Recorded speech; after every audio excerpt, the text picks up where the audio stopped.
Member Bishop, I'll now yield to you for any opening remarks you'd like to make. Thank you, Mr. Chairman, and good morning, Secretary Rollins. Good morning. Welcome, and thank you for being here to discuss USDA and Rural Development's budget. This is very timely because during the recess that we just finished, I did extensive visits to farm and land grant institutions and rural communities in my Middle and Southwest Georgia district. And I talked with farmers and community leaders about what was happening on the ground there. I recall that last year, one of the biggest issues we discussed was the need to quickly deploy economic assistance for farmers, as well as the harmful effects of chaotic, illegal tariffs on those same farmers. Well, I heard those same themes of economic distress last week. Today, the situation is even worse than it was last year. We're in an unauthorized war with Iran. Gas and diesel prices are hurting rural businesses and families. Farmers are waiting to get their tariff refunds. Food prices are sky high. And the American dream of owning a home is now just that, a dream out of reach for most Americans. It's planting season. Fertilizer prices are through the roof, and my producers tell me that contrary to news reports, they did not pre-purchase fertilizer.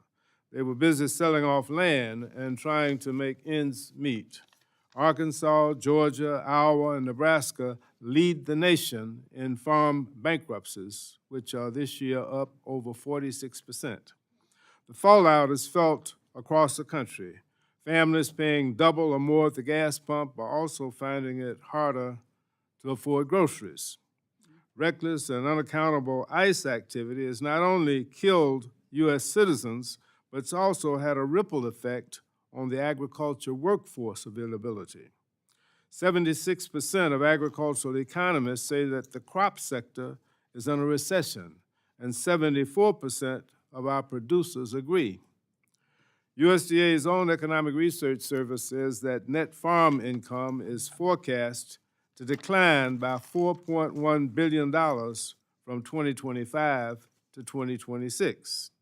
So why, Madam Secretary, is the White House proposing deep cuts in USDA programs and staff that help farmers, that help rural communities, and feed hungry people?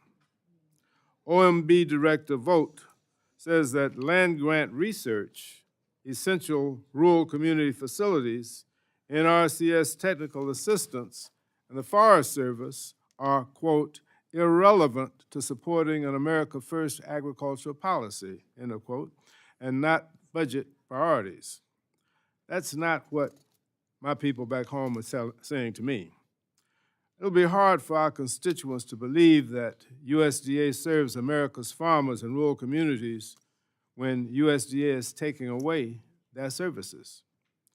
Where is America First when American farmers continue to find their local farm service agency offices understaffed or closed?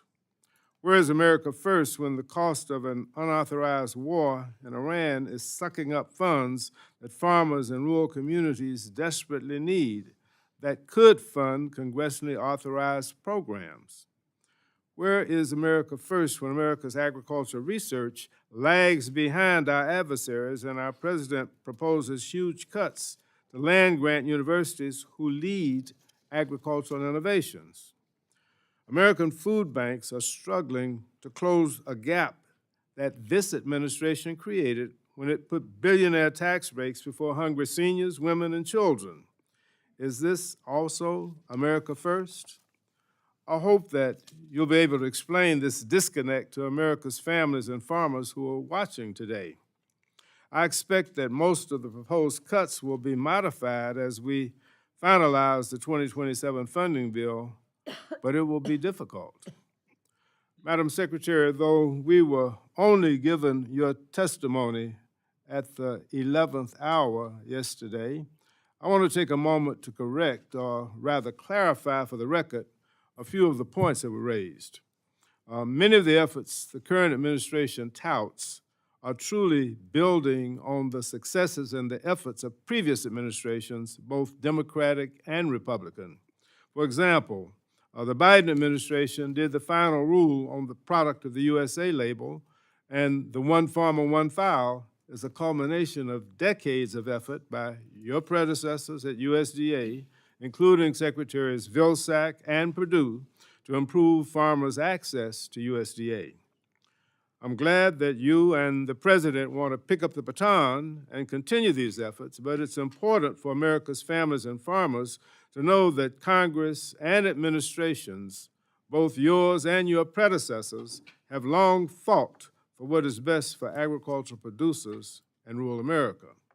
In fact, I take great pride in the fact that even though we don't always see eye to eye, this committee has often found bipartisan pathways forward.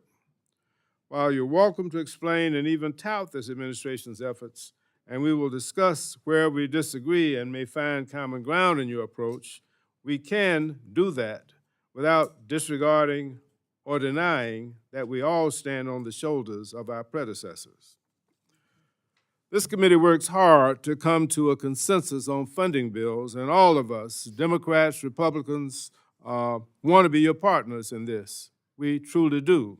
So we need your help, Secretary Rollins. We are accountable to our constituents, and they ask us to open casework inquiries. At times, we have to ask your staff for information in this regard. We are not fishing, we are serving our constituents who expect current, accurate, and timely responses. They are on the edge of the economic cliff, and they need help. We also expect that USDA will not circumvent this appropriations process by refusing to spend or obligate program funding once it is signed into law. I look forward to your testimony in the Q&A today, and look forward to working with you through this process to make sure that the Department of Agriculture truly serves the needs of all Americans, and particularly our producers in our rural communities, so that we can continue producing the highest quality, the safest, the most abundant, the most affordable food and fiber anywhere in the industrialized world. Right now, that capability is at risk. With that, Mr. Chairman, I yield back. Thank you.